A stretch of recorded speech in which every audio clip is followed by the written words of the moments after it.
Meus amigos, sejam mais uma vez bem-vindos ao canal.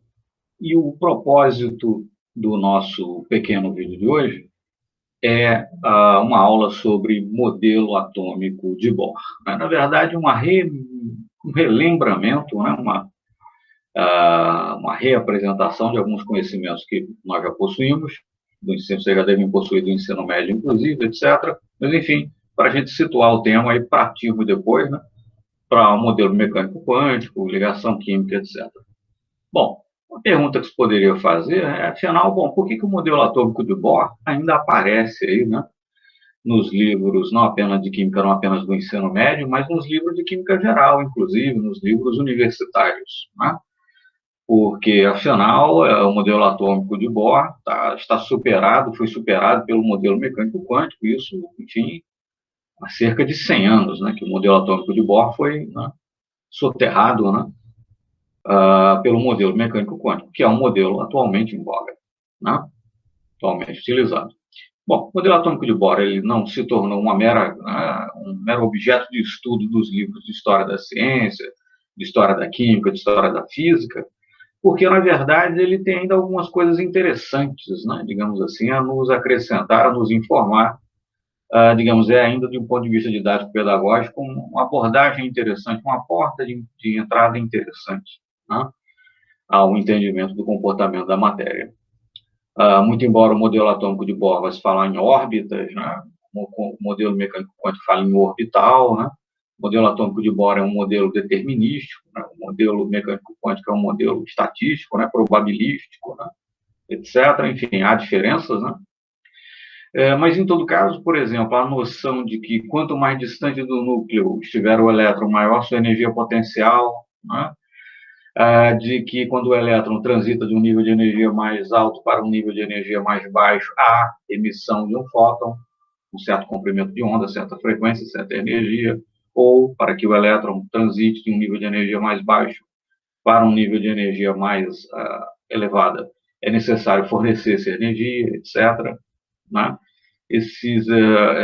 Essas noções, né, trazidas pelo modelo atômico de Bohr, elas permanecem como verdadeiras. Né? Então, digamos, né, de um ponto de vista de alguns conceitos básicos, de algumas imagens mentais adequadas, né, úteis, o modelo atômico de Bohr ainda tem algo a nos informar. Né? Mas, dito isso, e lembrando que a gente não vai ficar aqui lendo slides, né? Quem quiser, digamos, ler passo a passo do texto de cada um dos slides, evidentemente pode parar o vídeo, ler com calma, né? Enfim, tá certo? A gente vai aqui passar, né? Relembrar, apresentar, comentar os aspectos principais de cada slide e, eventualmente, acrescentando também, evidentemente, informações. Né? Mas vamos lá. Normalmente, o estudo da estrutura da matéria começa aí por uma revisão do chamado espectro eletromagnético. Né? E lembrar para qualquer radiação eletromagnética propagando-se no vácuo, né, o produto do comprimento de onda pela frequência é igual a uma constante. Né? Essa constante é a velocidade da luz, né? 3 vezes 10 a oitava metros por segundo. E é isso que está colocado nessa equação aqui do lado direito. Né? Lambda, que é o comprimento de onda, vezes Ni, que é a frequência, é igual a nu, enfim, né, letra grega, é igual a C, que é a velocidade da luz. Comprimento de onda pode ser definido como sendo a distância entre duas cristas ou dois vales, né, uma onda, enquanto que a frequência você pode dizer que é o número de cristas, né, da onda que passam por um certo ponto fixo no espaço por unidade de tempo. Né. Comprimento de onda, via de regra, é dado em nanômetro, 10 a menos 9 metros, e a frequência em segundo a menos 1. Mas, enfim, comprimento de onda vezes frequência igual a uma constante, que é a velocidade da luz. E para qualquer radiação eletromagnética, né, ela é formada por um campo elétrico e um campo magnético perpendiculares entre si e perpendiculares à direção de propagação. É isso que está colocado aqui na figura do lado esquerdo. Bom, chamado espectro eletromagnético, né, ele cobre aí uma série de faixas de comprimento de onda. Você tem desde radiações de alta energia, como raio-x, raios gama, até radiações de energia mais baixa, né? Como ondas de rádio, AM, FM, micro-ondas, etc. A faixa visível do espectro, quando se diz visível, bem entendido, visível para o ser humano, né? Você tem aí insetos, alguns abelhas, por exemplo, algumas espécies, enfim, enxergam uma certa faixa também do ultravioleta, quer dizer, mas enfim, quando você diz espectro visível, está falando visível para o ser humano. Que ele vai, de grosso modo, de 400 a 750 nanômetros. Essa figura aqui está de 400 a 700, está de 400 a 750, né? Não tem um ponto de corte, né? Exato, né? Mas, enfim, aproximadamente 400 a aproximadamente 750 nanômetros. Bom, no extremo esquerdo, aqui na nossa figura, né, no extremo esquerdo do espectro, você tem a radiação violeta e depois ultravioleta, que o olho humano não consegue enxergar. Aqui na extrema direita da figura, você tem a cor vermelha, ou enfim, radiação do comprimento de onda correspondendo, né? A cor vermelha, e depois você tem o infravermelho, que o olho humano também não consegue enxergar, embora ultravioleta e infravermelho, né, tem efeitos aí que nós podemos sentir, né? Os famosos raios ultravioleta A e B, né? Pode danificar as células, enfim, você tem que usar um protetor solar, né, quando vai ficar muito tempo exposto ao sol e por aí vai. Mas, enfim, normalmente se começa esse estudo da estrutura da matéria, do comportamento da matéria, pelo estudo, pela apresentação, né, pelo estudo do espectro eletromagnético, porque a interação da radiação eletromagnética com a matéria nos fornece muitas informações sobre a constituição, a natureza e o comportamento da matéria. Não por acaso, muitas técnicas, como difratometria de raio-x, espectroscopia na região do infravermelho, espectroscopia na região do ultravioleta visível, etc., né, são baseadas na mensuração, né, dos efeitos, das consequências, etc., e tal, por assim dizer, da interação da radiação eletromagnética com a matéria. Né? Esqueci alguma coisa? Não, acho que por enquanto é isso. Bom, e aqui nós temos o espectro de emissão do sódio e do potássio. Ok, quando os elétrons transitam, né, de um nível de energia mais alto para um nível de energia mais baixo, um fóton é emitido. E esses fótons, muitas vezes, estão na faixa visível do espectro eletromagnético. No caso do sódio, como a gente pode ver, a principal banda aqui de emissão, raia de emissão, corresponde a uma faixa do espectro eletromagnético associada à cor amarela. Não por acaso, né? Num teste de chama, né, sais de sódio vão produzir uma chama amarela. Aquelas famosas lâmpadas de vapor de sódio utilizadas na iluminação pública, né, tem uma cor amarela. Né?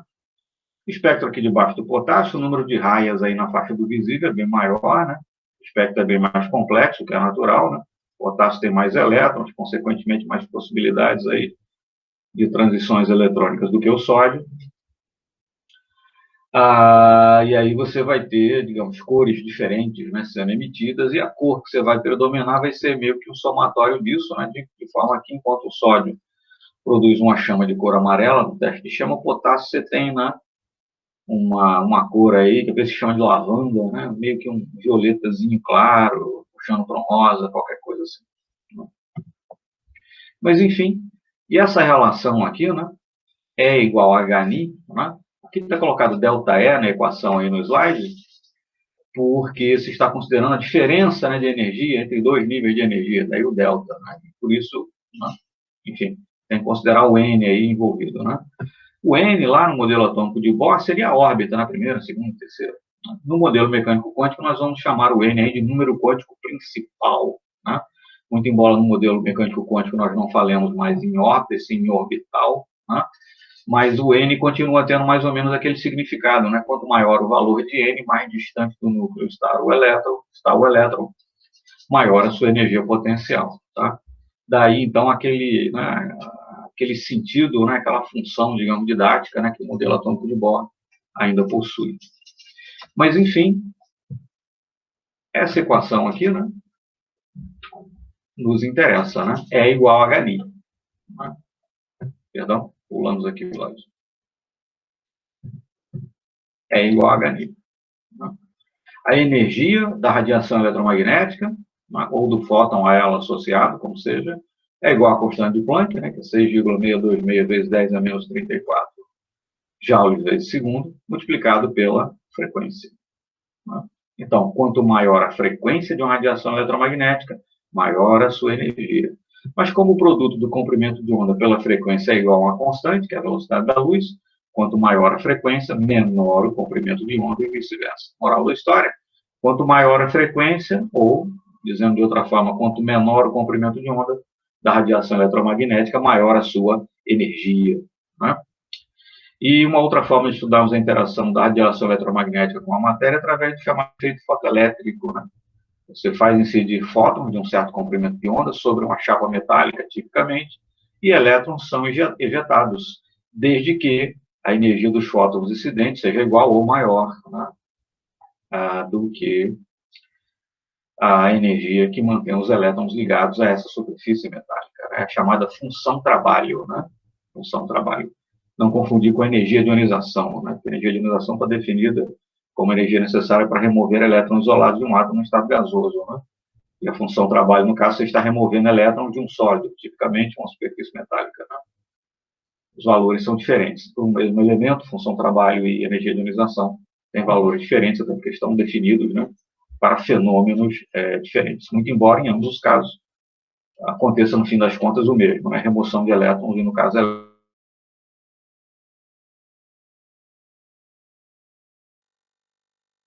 frequência, ou você pode dizer também que a energia é igual a constante de Planck, vezes velocidade da luz dividido pelo comprimento de onda. Dá na mesma. E aí, então, como sabemos, um dos êxitos do modelo atômico de Bohr foi conseguir explicar, né, o comportamento do átomo de hidrogênio. Dentre esses comportamentos, o espectro de emissão do átomo de hidrogênio, né, que já havia sido, né, matematizado através de uma equação empírica chamada equação de Heisenberg, né, dando origem aí ao que chamamos modernamente de constante de Heisenberg. Né. E o modelo atômico de Bohr, a partir dele, você consegue deduzir, né, a equação de Heisenberg, que era uma equação empírica, né, e você consegue ali, colocando uma série de parâmetros, calcular, né, um valor para a constante de Heisenberg, que até então também tinha um valor determinado apenas empiricamente. Né. Essa forma indicativa de que o modelo atômico de Bohr, sim, era muito eficiente, né, na interpretação do comportamento do átomo de hidrogênio. A equação de Heisenberg, no caso, a constante de Heisenberg e a equação de Heisenberg, nós podemos calcular a energia, o comprimento de onda, a frequência, como seja, de um fóton envolvido numa transição eletrônica, né, do nível mais alto ao mais baixo, ou vice-versa, e podemos também calcular a energia de ionização por átomo de hidrogênio, por exemplo. Bom, lembrar que o modelo mecânico, o modelo de Bohr, perdão, né, baseado na quantização da energia, né, só que essa quantização da energia no modelo atômico de Bohr, ela foi, digamos, imposta, né, ela foi afirmada, era um postulado, olha, os elétrons giram em torno do núcleo, né, em órbitas estáveis, fixas, e o elétron só ganha ou perde energia quando sofre alguma transição de uma órbita para outra. Né? Então, o modelo atômico de Bohr ele descreve o comportamento do átomo de hidrogênio, mas ele não necessariamente explica esse comportamento. Né? Porque, por exemplo, essa questão da quantização da energia no modelo atômico de Bohr é algo colocado via postulado. Né? É assim porque é. Né? Mas, enfim. E aqui um dos últimos slides, né, para ilustrar aquilo que a gente mencionou ainda agora. Né, quer dizer, o modelo atômico de Bohr consegue, por exemplo, explicar, né, as raias que aparecem no espectro de emissão, nesse caso do átomo de hidrogênio. Né, por que aparecem raias aí de emissão em determinados comprimentos de onda e não em outros? Né, isso está associado às transições eletrônicas possíveis. Né. Então, vamos voltar aqui para esse slide anterior, para olharmos essa figura. Que nos ilustra o seguinte, né? Vejam que a diferença de energia entre o primeiro nível de energia e o segundo é bem maior do que entre o segundo e o terceiro. Entre o terceiro e o quarto, ela é um pouco menor do que entre o segundo e o terceiro. Enfim, quanto mais você aumenta o número de níveis de energia, mais diminui a diferença de energia entre esses níveis, né? N aqui igual a infinito, né? Na verdade, a energia vai estar quase que contínua, né? Você já não teria mais aí energia propriamente quantizada, mas o N igual a infinito, na verdade, você já removeu o elétron do átomo de hidrogênio. Você pode, então, calcular, né, via equação de Heisenberg, inclusive a energia de ionização, né, do átomo de hidrogênio. Tá certo? Isso também demonstra, essa figura, que a quantização da energia é consequência do fato de você ter o elétron preso, digamos assim, nesse poço de energia potencial produzido pelo núcleo, no caso, só tem um próton, no caso do átomo de hidrogênio. Né? A partir do momento que você liberta o hidrogênio, perdão, o elétron, né, do átomo de hidrogênio, que você ioniza, né?